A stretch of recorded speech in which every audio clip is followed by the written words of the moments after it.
Friends welcome to another new video নিয়ে চলে এসেছি তোমাদের জন্য এই মুহূর্তে সবচেয়ে বড় বিগ ব্রেকিং আপডেট। হাইকোর্টে আজকে কি হলো?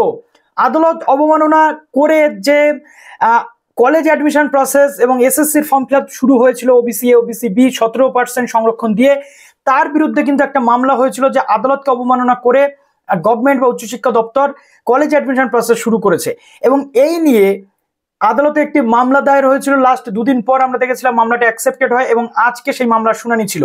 আর যেমনটা আমরা আশঙ্কা করছিলাম যে গতকাল রাত্রে ওবিসি পুরো সিস্টেমটাকে যে তুলে দেওয়া হয়েছিল, এই সিস্টেমটা তুলে দেওয়ার ফলে মেবি গভর্নমেন্ট দেখাতে চলেছে কোর্টের কাছে যে ওবিসি নিয়ে আমরা ফর্ম ফিল আপ করাচ্ছি না, অর্থাৎ আদালত অবমাননার এখানে কোনো প্রশ্নই ওঠে না।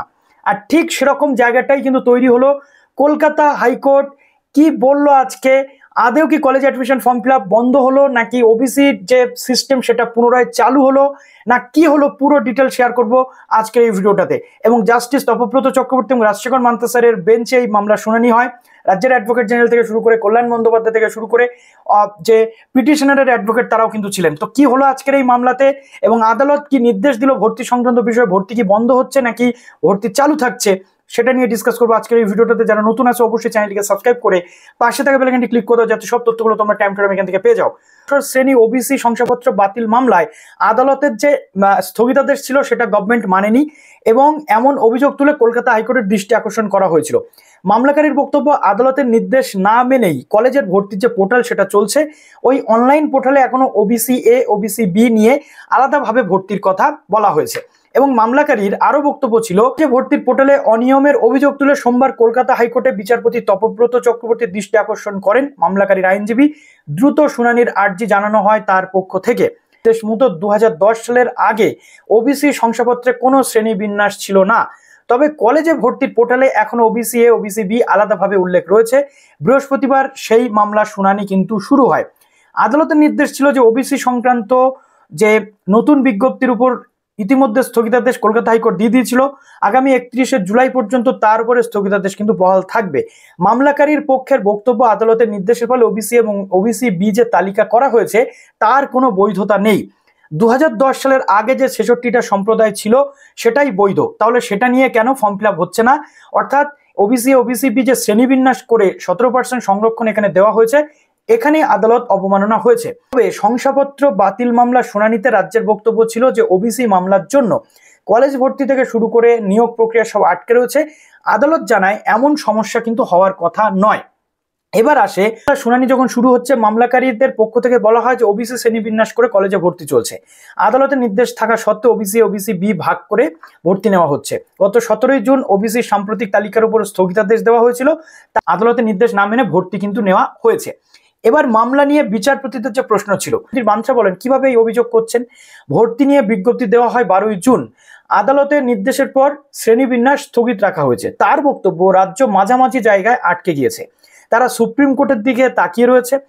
যেহেতু এই স্থগিতাদেশের বিরুদ্ধে রাজ্য সরকার কিন্তু সুপ্রিম কোর্টে আবার একটা রিট পিটিশন ফাইল করেছে, রাজ্য সেখানে সেই মামলাতে কি হচ্ছে সেটা দেখার জন্য ওয়েট করছে। ধরুন শীর্ষ আদালত আমাদের রায় খারিজ করে দিল, তখন কি হবে? ভর্তি শুরু নিয়ে কি অসুবিধা?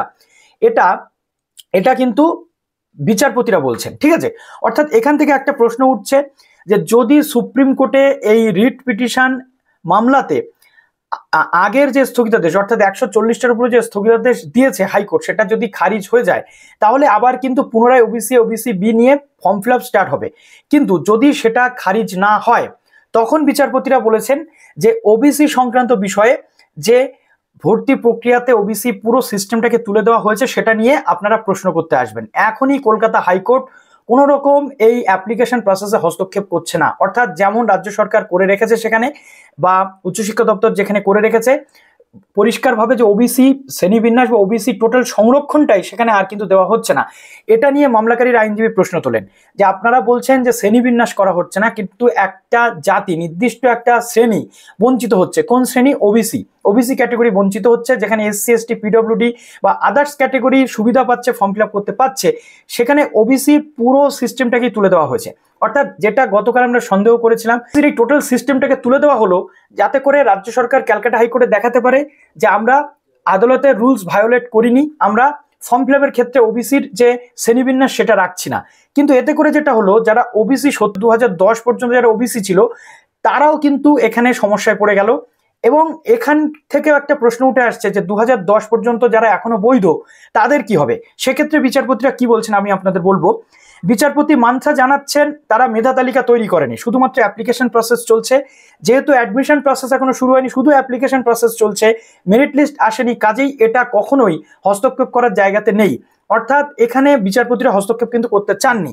হাইকোর্টের নির্দেশের পরে রাজ্য বলেছে এখন সকলকে ভর্তি নিতে পারবে, পরে শ্রেণীবিন্যাস করা হবে। অর্থাৎ মেরিট লিস্টের আগে যে ফর্ম ফিল আপ সেটা চলতে পারে, এখন সকলকে একসাথে ভর্তি নেওয়া যেতে পারে, কিন্তু পরে যারা যারা ওবিসি তাদেরকে শ্রেণীবিন্যাস করে দেওয়া হবে, এটা রাজ্য সরকার বলেছে।